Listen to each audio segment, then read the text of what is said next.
घूमते हुए नंद महल की तरफ आया।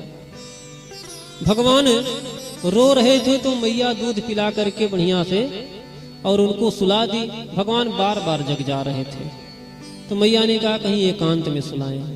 एक सकट था, सकट मतलब बैलगाड़ी, बैलगाड़ी था, उसी पर मटके इत्यादि रखे थे, चलता नहीं था, रखे थे। तो मैया ने एकांत देखकर उसी बैलगाड़ी के नीचे भगवान को सुला दी। भगवान सो गए। मैया चल गई घर के कार्य में लगने। घर के कार्य में लग गई मैया तो भगवान जग गए, किसी कारणवश जग गए। भगवान रोने लगे लेकिन भगवान के पास कोई नहीं आया। जब कोई नहीं आया तो भगवान क्रोधित हो गए। क्रोधित हो गए, भगवान क्रोधित हुए और सक्टासुर जो था वो जब देखा कन्हैया को तो सोचा कि ये क्यों ना हम इनको इसी सकट के नीचे दबा के मार दें।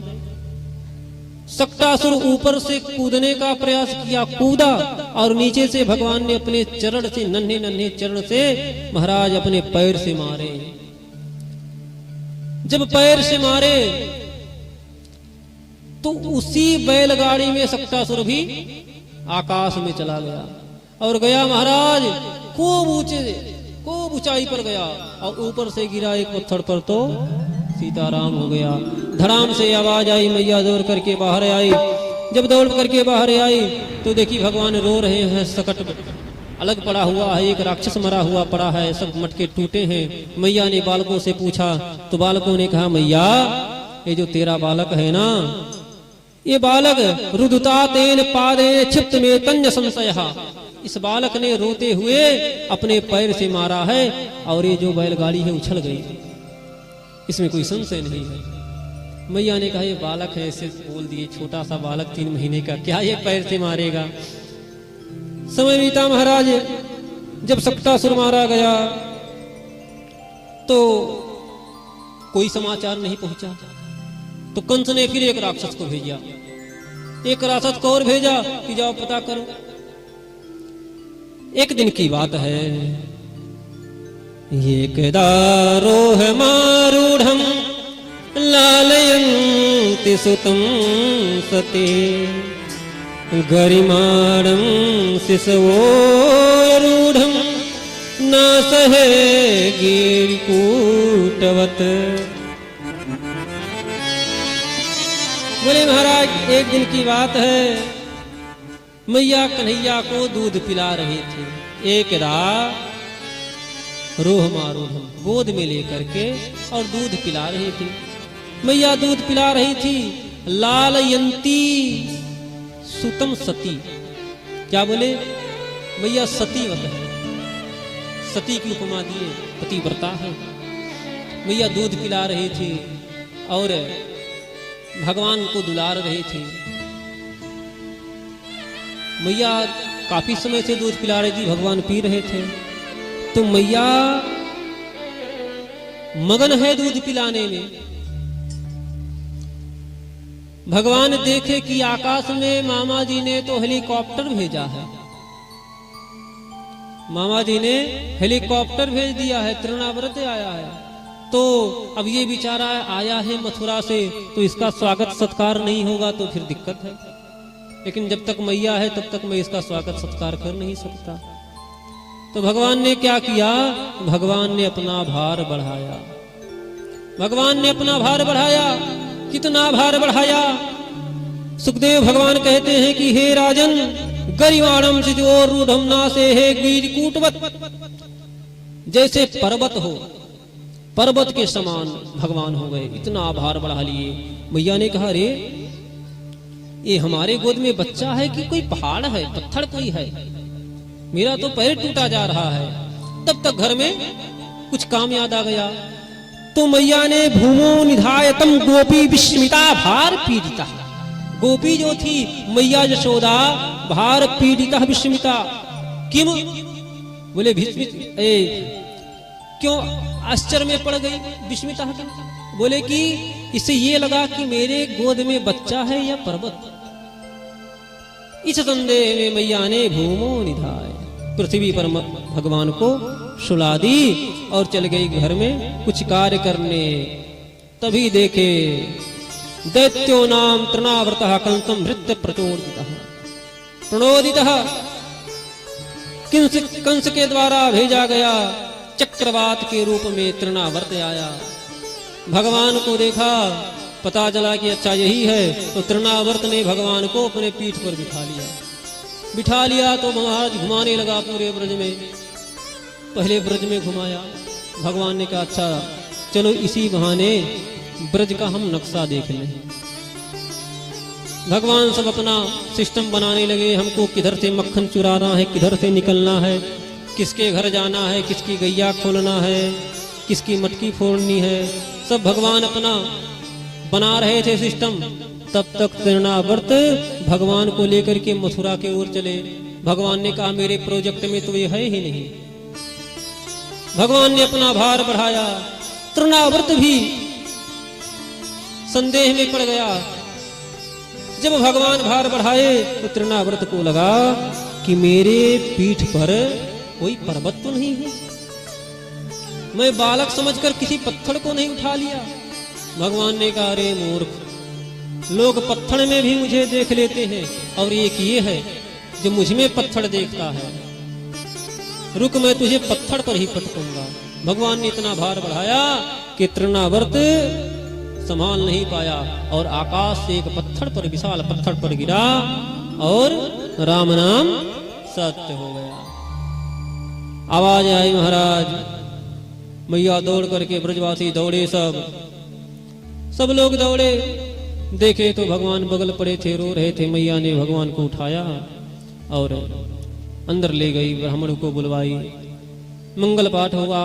फिर भगवान को गोमूत्र इत्यादि से स्नान करवाई, शांति करवाई, ग्रह शांति करवाई। अब भगवान के नामकरण का समय आया। लगभग 1 वर्ष होने वाला है, अभी भगवान का नामकरण नहीं हुआ। नामकरण नहीं हुआ। नंद बाबा तो नित्य नई उत्सव मनाते हैं, लेकिन नामकरण के लिए कभी सोचे ही नहीं। वसुदेव जी ने कहा देखो मेरा बड़ा लड़का भी वही है और छोटा भी, और वर्ष होने वाले हैं।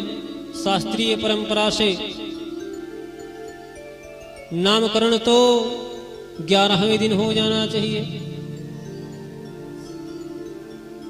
शास्त्रीय जो परंपरा है नामकरण का, दशम उपध्याय ब्राह्मणान भोजयित्वा पिता नामकरणम करोति। सूतक का जो 10 दिन होता है जब बीत जाए, पिता बाल इत्यादि बना करके देवताओं का पूजन करे 11वें दिन, और पुत्र का नामकरण, पुत्र हो या पुत्री, कन्या है तो आमंत्रक होता है नामकरण, और पुत्र है तो मंत्रक होता है। ये विधान है नामकरण का। यहाँ वर्ष पूरे होने वाले हैं, वर्ष पूरे होने वाले हैं। तो महाराज वसुदेव जी ने गर्गाचार्य से कहा कि गुरुदेव आप ही कुछ करो, आप ही कुछ करो। गर्गाचार्य को भेजे। गर्गः पुरोहितो राजन् यदुनां सुमहातपाः व्रजं जगामनन्दस्य वसुदेव प्रचोदितः। वसुदेव प्रचोदितः, वसुदेव जी के कहने पर जो यदुवंशी पुरोहित हैं गर्गाचार्य, वे नंद बाबा के यहाँ आए। नंद बाबा के यहाँ आए। जब गर्गाचार्य जी आए, नंद बाबा ने स्वागत सत्कार किया। स्वागत सत्कार किया। नंद बाबा ने कहा महाराज कृपा किए, कैसे आना हुआ? गर्गाचार्य जी ने कहा भैया देखो मैं ठहरा पुरोहित, अब पुरोहित को जानते हो, कहीं ब्याह कराना है, कहीं तिलक करवाना है, कहीं मुंडन करवाना है, कहीं नामकरण करवाना है, ऐसे ही चल दिया। जो नंद बाबा आपके यहाँ वसुदेव जी की जो पत्नी रोहिणी है, उनका जो संतान है, हम उसी का नामकरण करने आए थे। नंद बाबा ने कहा कि गुरुदेव बड़ी कृपा किए, मेरे घर भी एक पुत्र है, उसका भी नामकरण कर दो। गर्गाचार्य जी ने कहा नहीं करेंगे। क्यों? बोले महाराज नामकरण तो होगा लेकिन आफत आ जाएगा। कौन सी आफत? गर्गाचार्य जी ने कहा कि आपके यहाँ बच्चा करवट ले ले तो आप पूरे ब्रज में डंका बजवा देते हो, और नामकरण हुआ, कंस को पहले ही संदेह है ब्रज में कि उसका जो शत्रु है यही है, और महाराज कहीं आपके यहाँ नामकरण किए, आप ढोल मजीरा और ये नगाड़ा सब बजवाना शुरू कर दिए तो कंस को विश्वास हो जाएगा कि बस करो वही है और कोई नहीं है। तो महाराज आपके पुत्र के साथ साथ रोहिणी के पुत्र भी खतरे में पड़ जाएंगे। नंद बाबा ने कहा हम कुछ नहीं करेंगे, आप चिंता मत करो, गुपचुप में हो जाए। फिर महाराज गणपति पूजन इत्यादि हुआ, सब कुछ महाराज जब संपन्न हो गया, जब संपन्न हो गया तो अब नामकरण की बारी आई। माताओं ने कहा सुनो, रोहिणी जी से मैया यशोदा ने कहा कि बहन मैं सुनी हूं कि ये बाबा बहुत जानकार हैं, पहुंचे हुए बाबा हैं। रोहिणी जी ने कहा हाँ पहुंचे हुए तो हैं। मैया ने कहा तो हमें विश्वास कैसे हो पहुंचे हैं, ऐसे कैसे मान ले? फिर क्यों, क्या बात है? मैं देखना चाह रही हूं कि बाबा कितने पहुंचे हुए हैं। कैसे? मैया ने कहा एक काम करो, आप मेरे पुत्र को ले लो और मैं आपके पुत्र को, आप मेरे पुत्र को ले लो, मैं आपके पुत्र को। अगर बाबा पहचान गए तो समझो बाबा बहुत जानकार हैं, और नहीं जान पाए तो समझो बाबा बस केवल ढोंग किए हैं और कुछ है वह नहीं महाराज बाबा के अंदर। लेकर के आई। जब शेषाय अवतार बलराम जी पर एवं नारायण के अवतार भगवान कन्हैया पर जब गर्गाचार्य जी की दृष्टि पड़ी महाराज, तो पहले एक टक देखे, एक टक देखे, फिर आंखें बंद कर लिए, भगवान के स्वरूप को अपने नेत्र के माध्यम से हृदय में स्थापित करके और आनंद में मग्न हो गए, परमानंद में लीन हो गए और परमानंद से ब्रह्मानंद में लीन हो गए। गर्गाचार्य जी की समाधि लग गई। काफी समय हो गया, आंख खुला नहीं। मैया ने कहा बाबा बाबा, बाबा जगे ना। मैया ने कहा देखो आज हमको बहुत बड़ा दोष लगेगा। कैसा? अब तक तो यहाँ असुर आकर शरीर छोड़ते थे, आज एक ब्राह्मण आए और शरीर छोड़ दिए, हमें तो ब्रह्म हत्या लग गया। मैया लोग घबरा गई। मैया ने जोर से पकड़ के कहा बाबा, बाबा जगे। बाबा बोले हम समझ गए। मैया ने कहा बाबा जल्दी समझे, हम कुछ और समझ गए थे। क्या समझे? गर्गाचार्य जी ने कहा अयम ही रोहिणी पुत्रो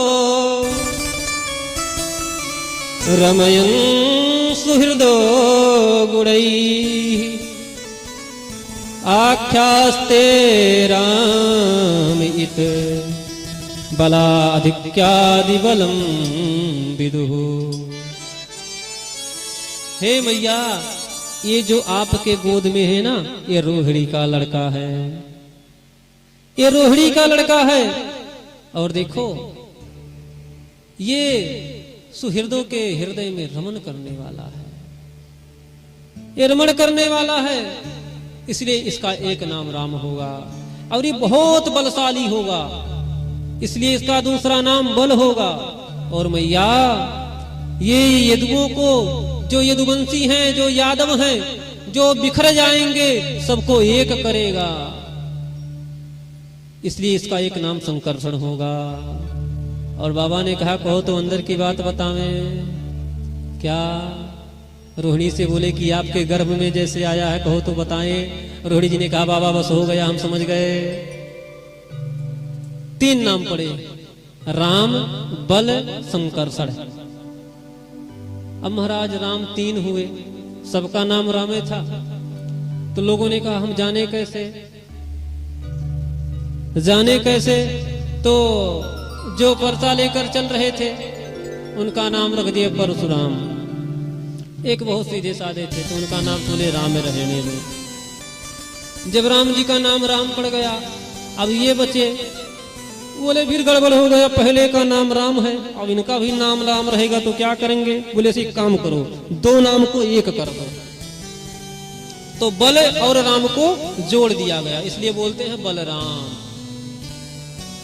जब भगवान का नामकरण करने का समय आया तो बाबा ने कहा कि हे नंद बाबा, शुक्लो रक्तस्तथा पीत इदानी कृष्णताम गतः। ये आपका जो लड़का है ये हरि में आता है, कभी शुक्ल वर्ण का रहता है, कभी रक्त वर्ण का रखता है, कभी पीला रहता है, कभी लाल, कभी सफेद। अब की बार ये कृष्ण वर्ण का आया है, श्यामला है इसलिए इसका एक नाम कृष्ण है। और ये कभी वसुदेव का भी पुत्र था, इसका एक नाम वसुदेव है। और हे बाबा, इतना ही नहीं, भविष्य में इसके बहुत नाम पड़ेंगे। बहुनी संति नामानि रूपाणि च सुतस्य ते गुण कर्मानुरूपाणि तान्यहं वेदिनो जनः।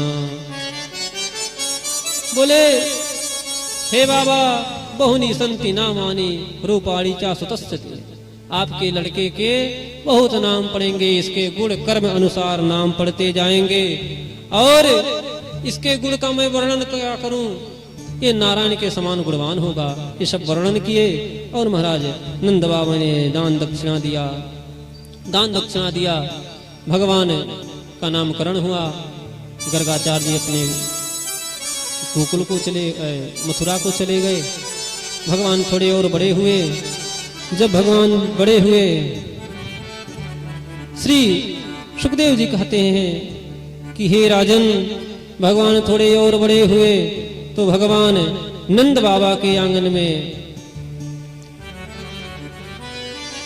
दोनों भाई